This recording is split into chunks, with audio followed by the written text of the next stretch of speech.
Hi folks, Vipin here. In today's video we're going to talk about how is it that you convert black money into white. Now this video is not aimed so that you guys end up doing this later on or probably even now, but nonetheless to give you information as to how it actually goes on practically every day in this world. Okay, I'm not just restricting this to India, but this is stuff that happens in the entire world. So before I proceed with the topic, reminding you guys again, please do vote for Narendra Modi in the 2014 Lok Sabha elections. Now you have come across the opposition government giving a large amount of info through the Bharat Nirman ad saying that because of us we've been able to see rise in mobile use, airports they've been able to increase in the country, the banking facilities have improved in this country. That's something which I don't find as a big deal. If you are the head of a country, you're supposed to provide these benefits to the people. Providing these benefits and claiming that you're doing something great, now that's just silly. That's like me taking a class and saying that, hey, I did a great thing today, I took a class. That's something which I'm supposed to do, and that's something which I did. Not really something which you should brag about. On the other hand, when you have Narendra Modi, the achievements he has done is certainly something which is worth bragging about. That's one more reason why you should vote for him. Now, let's proceed with the topic. What is black money? It's a desi way to say money laundering. I don't know how is it that we came up with that word in India, calling it as black money. I've seen this word being used so many times in some old Kannada films.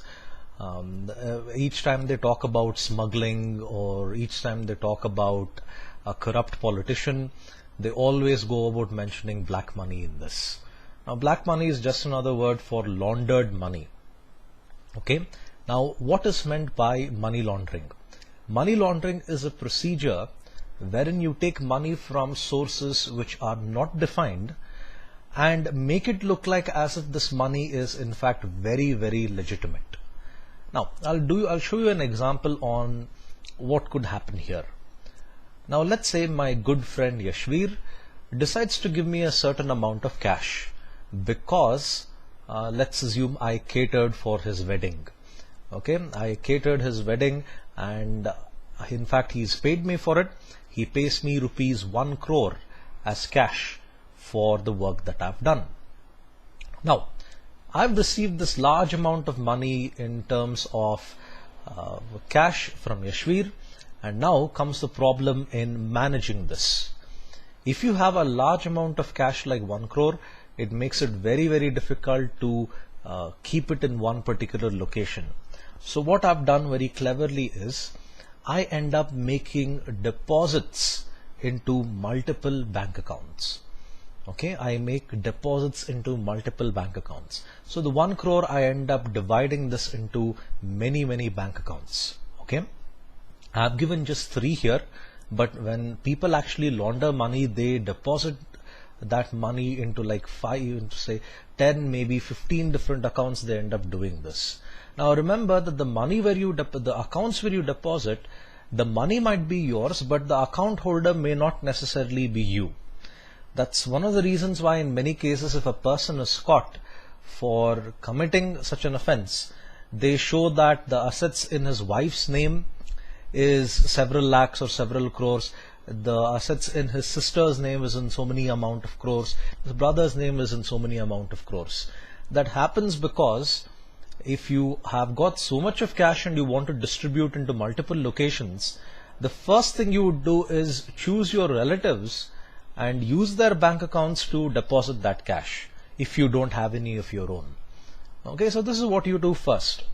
Now in the money laundering world, they call this as placement. Okay, where you are placing money into multiple bank accounts. Okay, then what is it that I can do next? Now gradually I'll keep on increasing the deposits little by little. The 1 crore, remember, I can't divide this into 3 different blocks, 33 lakhs, and put it in 3 different accounts. I need to very, very slowly deposit the money over a long period of time. And then finally, I can actually make this money worth useful. Okay, so when you do that, when you take a very, very long time to actually make this possible, you call this as layering. Okay, layering, as in you are putting up multiple layers of bricks. Like this, you are stacking money into a bank account, and that's what they refer to as layering.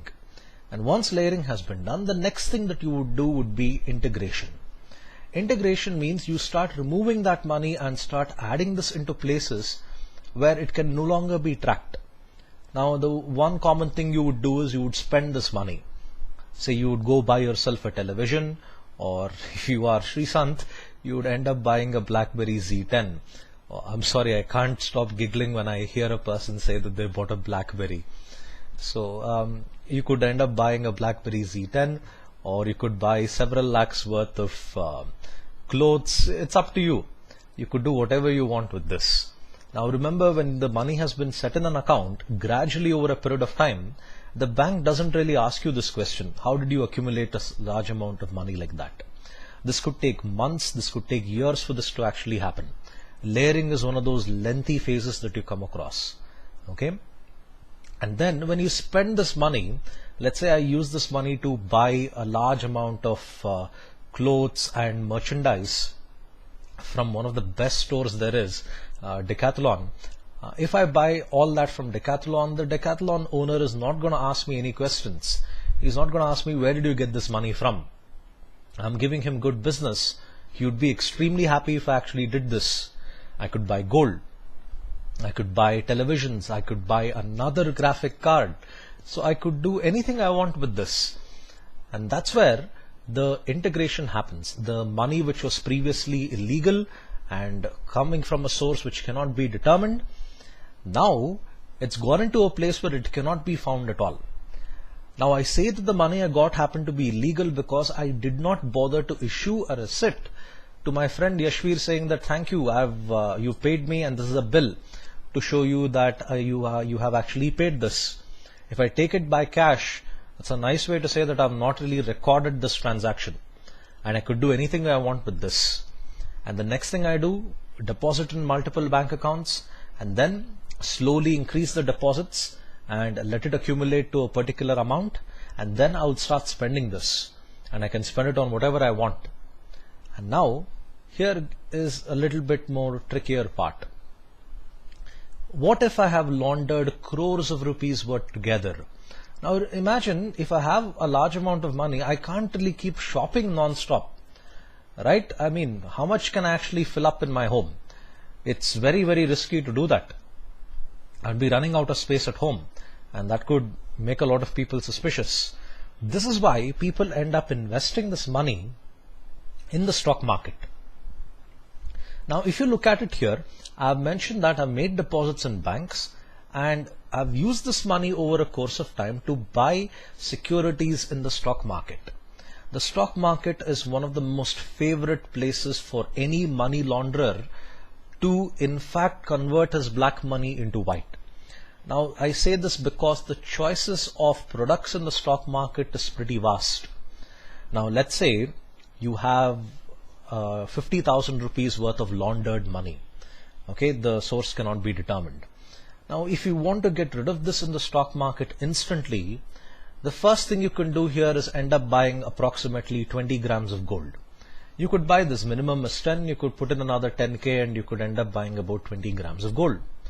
Now this is how quickly the money ends up becoming white. This happens almost instantaneously. And when you do these transactions, even micro transactions like one purchase where you made of 10 grams of gold, the value of 10 grams of gold or the quantity of 10 grams of gold in this case is really small. But if you look at the price that you're paying, 25,000 rupees instantly, this is not really a transaction which any authority would go about checking. They won't really say, okay, how did this guy get 25,000? For them, a volume or a value of transaction like 25,000 is something which they ignore. And this is what people end up doing when it comes to investing in the stock market and converting black money into white. There are countless avenues. You could use this money to buy commodities. Most of the commodity value transactions run into lakhs together. So for someone like me, where I am giving an example saying that I've got 1 crore rupees, if I buy a few contracts which are commodities, the bullion contracts for example, all the money which I've laundered can instantly end up becoming white. This is why people can end up using the stock market as an avenue to convert black money into white. You've heard a lot of politicians go about saying that the markets in India are corrupted. Even though they make a statement, it's not really possible for you to say, okay, this particular transaction is illegal. Because as soon as the order has been placed and the order has been executed and your savings account has been debited for that particular cash, instantly right there the black money has been converted to white. And you just can't go about asking more questions there, okay, where did you get this money, all that. It becomes extremely difficult to track this later on. This is one avenue, a major avenue, not only in India and even in the entire world, wherein people are able to launder black money and convert it into white. So this is how in fact money laundering happens. It's a pretty basic overview of the whole thing. I mean, if you look at the practical point of view, it's actually very difficult to do it these days. I say that because thanks to know your customer, know your client policies by RBI, they made it very difficult to open multiple bank accounts. Now, it's very difficult for a person to in fact open a bank account thanks to KYC. They've done this for the good of this country. It's to avoid people from laundering money. Now this, remember, is purely just theory. It's really very difficult to do things like this and get away with it. Because right now in India, there is a great deal of security put in place. And if you try to do something like this, there's a good possibility you could end up getting caught. Okay. I hope you found this video helpful. Thank you for your time. Have a nice day and please vote for Narendra Modi. Bye.